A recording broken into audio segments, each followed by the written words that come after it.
It's the 1-year anniversary of my YouTube channel, Freshly Squeezed Travels, and I can't believe it. It has been a very interesting journey. In this video, I'm going to tell you all about it. I've learned a lot and I've even earned a little. If that sounds interesting to you, please keep watching.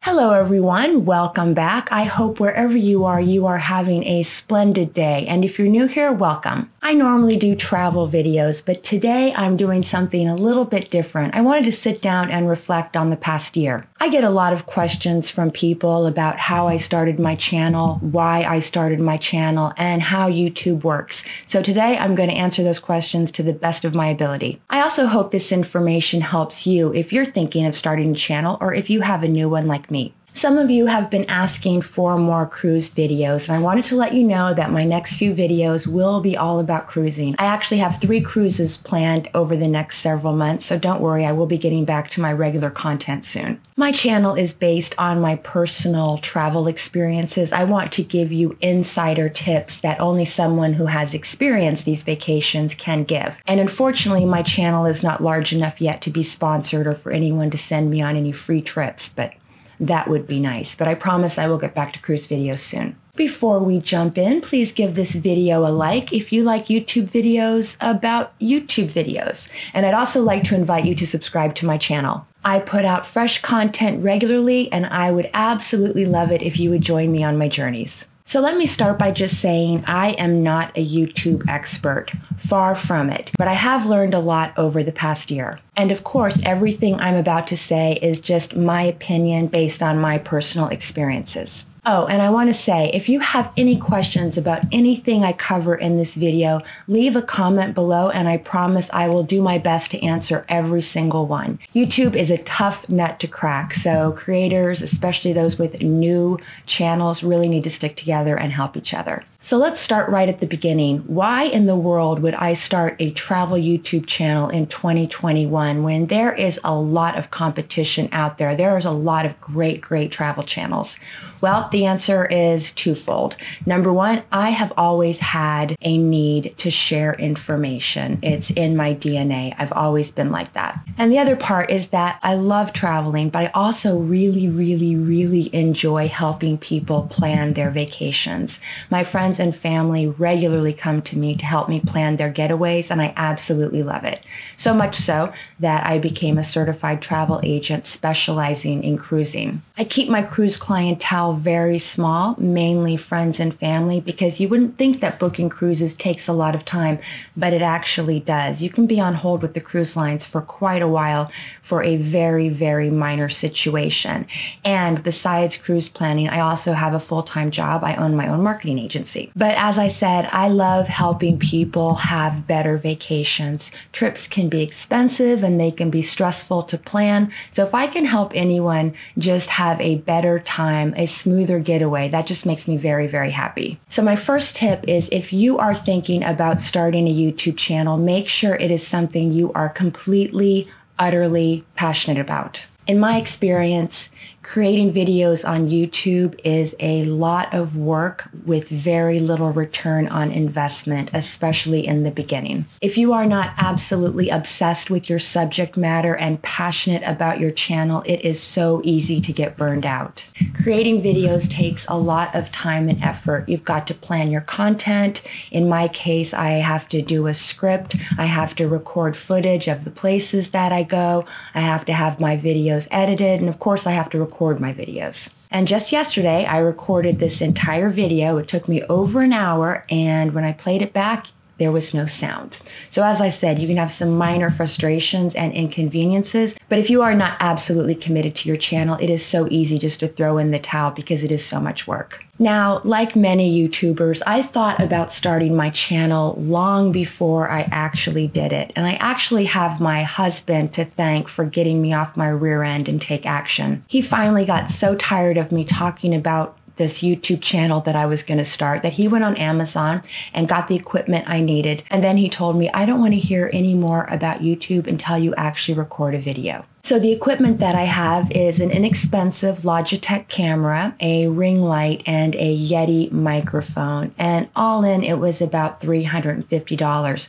So you don't need expensive equipment in order to start a channel. You can actually record using your phone. Many creators do. Oh, and I record the speaking parts like I'm doing now on my Logitech camera, but I take footage of all my vacations on my phone. If you're interested, I will list all the equipment that I use in the description box below, just in case you want to check it out. So now that I had all the equipment, I had no more excuses and I needed to film a video. So I picked a subject that I am very familiar with, and that is the 8 best places to get cocktailed at Disney World. And I actually wore this sweatshirt in my very first video, so I thought I would resurrect it. The video was, let's just say, not great. And just sit, enjoy the views, and just sit and enjoy the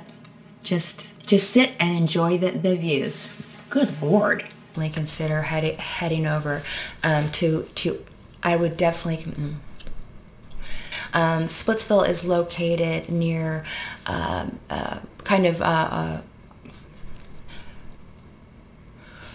my lighting was off, sound wasn't perfect, and I overexplained everything. But I had a video, and that was a huge first step. If you are contemplating starting a channel, just record your first video. That is the absolute hardest part. They say your first videos are your worst videos, and in my case, that was certainly true. But you have to get started. You have to have a video if you want to have a YouTube channel. Now that I had a raw video, I needed an editor. I went to Upwork.com, which is a freelance site, and I posted the job. I asked for someone who was experienced in video editing and also experienced with YouTube, because I knew nothing about the inner workings of YouTube. I just like to watch videos. That's it. I absolutely lucked out and found my amazing editor, Hunter, who quickly has become one of the most important people in my life. We have been working together now for over a year, and although we've never met, we both live in Florida, so I'm hoping to correct that soon. Hunter has really been the key to my success on YouTube, because not only does he edit my videos, but he also manages my channel. But that brings up an important point. I have to pay Hunter. And of course, you do not need to turn to experts. You don't need to turn to editors or something like that. You can do it yourself. It just takes time and patience. But because I have 2 jobs and this is just a hobby, plus 2 kids, 2 dogs, a cat, a husband, etc., all the normal stresses I'm sure you have too. I just don't have the time or the patience right now, but you can definitely learn to do all of this yourself. So I have to pay Hunter, but in the beginning, of course, the channel is making absolutely no money. Now, a year later, it is starting to make some income, but I will get into that later. So you need to consider that if you are starting a channel, there may be some out-of-pocket expenses. You may need to purchase equipment or hire an editor, for example. In my case, I was super serious about my channel.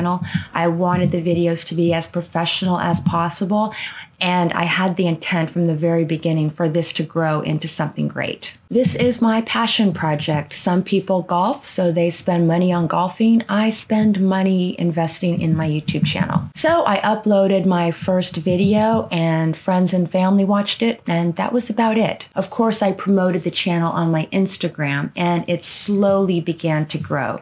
But by December of 2021, I started in August 2021, I only had about 350 subscribers, and I was desperate to get to 400 by the end of the year. I was recording regularly and updating weekly.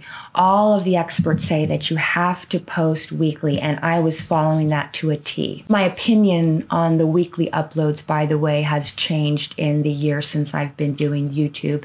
It is important to upload regularly, but I think it's much more important to focus on creating great content than than to hit that weekly mark. No one is sitting around at 3 p.m. Eastern on Thursdays waiting for my videos. That's just not how it works. But you do need to upload often because that is the key to get new subscribers and new views. So don't kill yourself if you don't get a new video up every single week. So now let's move to January. I have been recording videos for 5 months. My channel's growing very, very slowly, but I am uploading weekly. My videos were getting better, but I wasn't getting the activity that I wanted. And that's because it is very hard to get YouTube to recommend your videos when you're just beginning. I was getting frustrated and I was beginning to even think if I should keep going. I love making videos, but what's the point if no one's really watching? So I discussed it with Hunter and he recommended bringing in someone who is an expert on the YouTube algorithm. Hunter is a great editor and he knows how to manage a channel,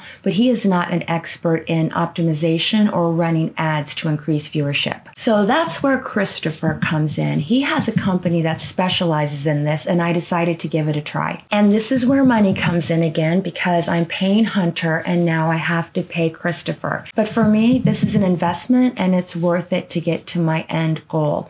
I don't expect my channel to make me fabulously wealthy, although wouldn't that be awesome? But I do expect it at some point to make money and make more money than I spend. There are a lot of creators out there who do nothing but YouTube. I was very inspired by Emma Cruises and The Ship Life when I started my channel, and hopefully one day maybe I will get to that level. So once Chris started to do his thing, and I still don't understand exactly what he does, my videos started getting a lot more views. Before I was probably getting a few hundred views, maybe 400 or 500, but after Chris started doing his thing, my videos now get between 2,000 and 10,000 views. My subscriber count also started to increase. Remember, in December 2021, I was under 400, and today, August 2022, I'm closing in on 4,000 subscribers. It's not a lot, but I'm very happy with it, and I'm grateful for every single one. In fact, I'm getting between 400 and 500 new subscribers every month, so that's pretty good.